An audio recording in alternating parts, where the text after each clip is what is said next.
Terry Rozier. Off to Morris. Brown will drive an Embiid. Good ball rotation. Kyrie, Baines. Oh, what a pass. Yo, what's up, peoples? And welcome back. Coming to you hot from CNL Sports. Let's get into it. We ain't got no time to waste today. As with today, we're talking about what's going on in Beantown. TD Garden's looking like Madison Square Garden all of a sudden. Just 2 seasons ago, they were a game away from the NBA Finals with both of their stars being out for the postseason. The Celtics' young core, Jason Tatum and Jaylen Brown, flourished in the playoffs on both ends of the court. They were amazing. The team was well-groomed on defense and played a pop-style, unselfish style of play with ball movement and hounding all-around defense being led by their all-star stretch 4 biggin, Al Horford. The future in Beantown looked good heading into the foreseeable future. Heading into the following season and the return of their 2 all-star players, things started looking good. Definitely steering in a positive direction. Definitely looking better than last year when they got to the playoffs without them. First, after the gruesome season-ending injury last year to Hayward, in the season opener, he was inserted into the starting lineup, and it clearly was obvious that Brown and Tatum were not pleased by it.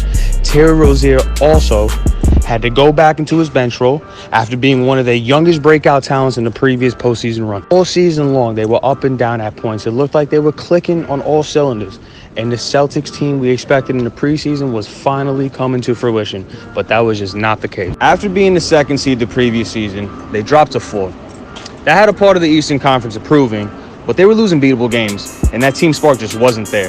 Then, in the playoffs, against the Pacers team, without their star, their best player, the player that makes that team run, they swept the series, granted. People thought they were clicking at the right time, but all the games were close.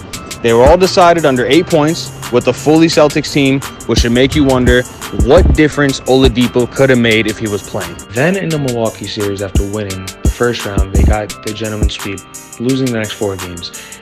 And they just looked completely out of rhythm and playing a lot of ISO basketball, which did not work out. Now as we head to free agency, the Celtics just have too many problems on their hands, with the reports currently being that Kyrie has hit his eyes on his childhood team, the Nets, Al Horford declining his $30 million player option, Terry Rozier on First Take saying he sacrificed a lot and that he is tired of doing so and would play anywhere if he gets to start. You gotta also wonder, what's Hayward gonna do?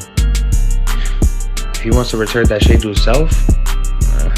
Alright, so with that said, what should they do? Try to sign Rozier and pick up some pieces in the offseason, for starters. Continue to grow with their young core. Give Hayward another chance. See if he can at least gain some value, just in case you still want to trade him a little deeper in the season, which would still be kind of hard, unfortunately, due to his contract and the injury. And see what this team does. See what they're made of in an 82-game season next year. If not, Danny Ainge needs to make another power move before things start getting really ugly for this young core.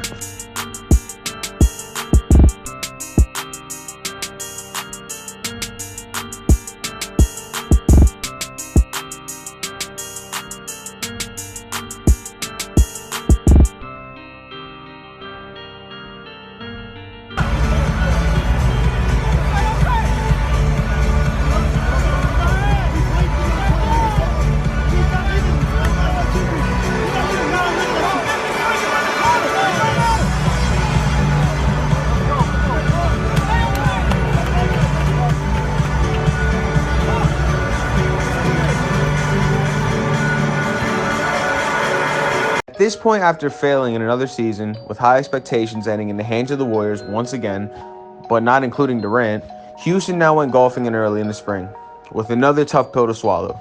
Looking at themselves in the mirror with question marks after losing a Game 5 when KD gets hurt on the road and not being able to score down the stretch, then coming home healthy and not getting the job done, you just couldn't make this up if I told you this in the beginning of the season. You probably would not believe me. After James Harden had seasoned for the ages, averaging 36, 6, and 7, and had an unbelievable stretch of 32 straight games with 30 more. Rockets falling down early, James Harden willed his team to the playoffs with all their injuries on the roster. The serious concern is with his backcourt mate Chris Paul. After the Game 6 loss, it has been reported that their tension is bigger than ever. Then the report came out saying Chris Paul won it out. And I wanted to be the first one to say, because he got hurt in Game 5.